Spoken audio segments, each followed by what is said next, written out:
ప్రభునందు ప్రియమైన దేవుని బిడ్డలందరికీ యేసుక్రీస్తు నామంలో శుభములు తెలియజేస్తూ ఉన్నాను. ఈ ఉదయకాలపు సమయమున ఈ ఆత్మీయ ఆహారమును మీకు అందించడానికి దేవుడు నాకు బాధ్యతను కలిగి ఈ మాటలు మీతో పంచుకోవడానికి అవకాశాన్ని ఇస్తూ ఉన్నాడు. కాబట్టి ఈ రోజున మనం ఒక చక్కటి వాక్యాన్ని, ఒక వ్యక్తిని మీకు జ్ఞాపకం చేయాలని కోరుతూ ఉన్నాను. యేసుక్రీస్తు ప్రభువు వారు అనేక స్థలాలలో ప్రార్థనలు చేస్తూ దేవుని మాటలను తెలియజేస్తూ పరలోక రాజ్యము సమీపించుచున్నది అని చెబుతూ అనేక అనారోగ్యాలతో బాధపడుతున్న వారికి స్వస్థతను కలగజేస్తూ ఎరికో ప్రాంతానికి వస్తాడు. ఆ ప్రాంతానికి వచ్చినప్పుడు ఆ ప్రాంతంలో మరి సుంకపు గుత్తదారుడైన ధనవంతుడు అక్కడుంటాడు. అతని పేరు జక్కయ్య. తను యేసుక్రీస్తు ప్రభుల వారి మాటలను, యేసు ప్రభుల వారి యొక్క సాక్ష్యమును మనుషుల ద్వారా తెలుసుకొని తను ఆ స్థలంలోనికి వస్తాడు. తను పొట్టివాడైనందుకు గుంపులు గుంపులుగా ప్రజలందరూ యేసు ప్రభుల వారి చుట్టూ ఉండడం వల్ల తను యేసు ప్రభుల వారిని చూడలేకపోతూ ఉన్నాడు. అప్పుడు తాను మేడి చెట్టు ఎక్కుతాడు. మేడి చెట్టు ఎక్కి ఆ చెట్టు మీద కూర్చొని తాను యేసు ప్రభుల వారు చేస్తున్న అద్భుతాలను చూడడానికి చెట్టెక్కి కూర్చుంటాడు. యేసు ప్రభుల వారు అక్కడ ప్రార్థన చేస్తూ చేస్తూ ముగించుకొని నేరుగా చెట్టు దగ్గరికి వస్తాడు. చెట్టు దగ్గరికి వచ్చి చెట్టు దగ్గర నిలబడి జక్కయ్యతో అంటాడు. చూడండి, లూకా సువార్త 19వ అధ్యాయం 5వ వచనంలో యేసు ఆ చోటికి వచ్చినప్పుడు కన్నులెత్తి చూచి, జక్కయ్య త్వరగా దిగుము, నేడు నేను నీ ఇంట నుండవలసి ఉన్నదని అతనితో చెప్పగా. చూడండి, జక్కయ్యను యేసు ప్రభు చూడడానికి వచ్చాడు. జక్కయ్య యేసు ప్రభును చూడడానికి వెళ్ళాడు, కానీ చూడలేకపోయాడు.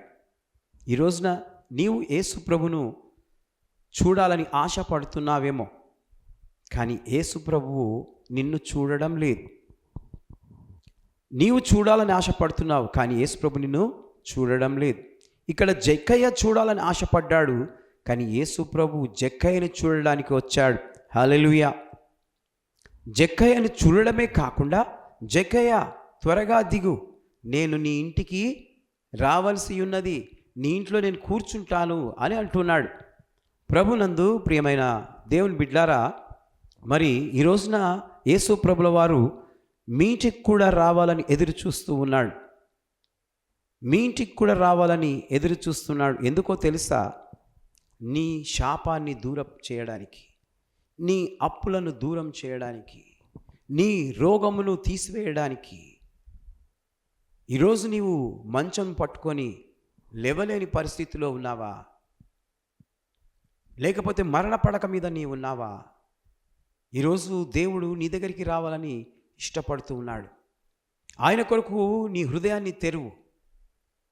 ఎప్పుడైతే నీ హృదయం తెరవబడుతుందో అప్పుడు యేసు ప్రభుల వారు నీ హృదయంలోనికి వస్తారు. నీ హృదయము మూత వేయబడినంత కాలము ఆయన బయటే ఉంటాడు. ఇక్కడ జక్కయ్య గృహము యేసు ప్రభుల వారి కొరకు తెరవబడింది. యేసయ్య జక్కయ్య ఇంటికి వెళ్ళాడు. వెళ్ళగానే జక్కయ్య హృదయము మారిపోయింది. హల్లెలూయా. దేవునికి మహిమ కలుగునుగాక. పరిశుద్ధుడు ఎప్పుడైతే నీ గృహంలో అడుగు పెడతాడో, నీ దగ్గరికి నడుచుకుంటూ వస్తాడో, అప్పుడు నీ కుటుంబము మారిపోతుంది.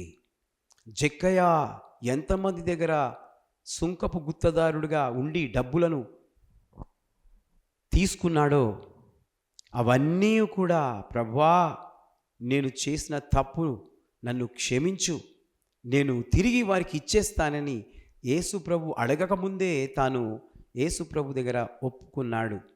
ఈ రోజున నీ పాపములను యేసు ప్రభు దగ్గర ఒప్పుకోవాలని ఆశపడుతున్నావా?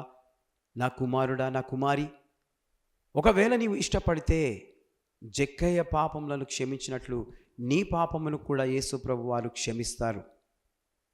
ఒకప్పుడు గర్వంగా తాను జీవించినవాడు, ఎవరిని తనను అంటుకొనిచ్చేవాడు కాదు.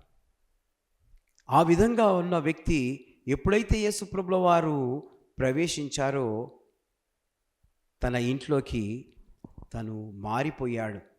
ఈ రోజున నీ ఇంట్లో కూడా దేవుడు రావాలని ఇష్టపడుతున్నాడు. మరి నీవు ఆయనను ఆహ్వానిస్తావా? ఒకవేళ నీవు ఆహ్వానిస్తే ఆయన నీ హృదయం అనే ఇంట్లోనికి వస్తాడు. నీ హృదయంలో ఉన్న కల్ముషమును అంతా కూడా తీసివేసి నీ హృదయాన్ని పరిశుద్ధంగా చేస్తాడు. అప్పుడు నీకును నీ ఇంటి వారికి నీ మహా ఆనందము కలుగుతూ ఉంది. కాబట్టి ఈ మాటలు వింటున్న నీవు ఈ రోజున మరి జక్కయ్యకు దొరికిన రక్షణ నీకు కూడా దొరకాలని ఆశపడుతూ ఈ మాటలు చెప్తూ ముగిస్తున్నాను. దేవుడి మాటలు దీవించి ఆశీర్వదించునుగాక. May God bless you.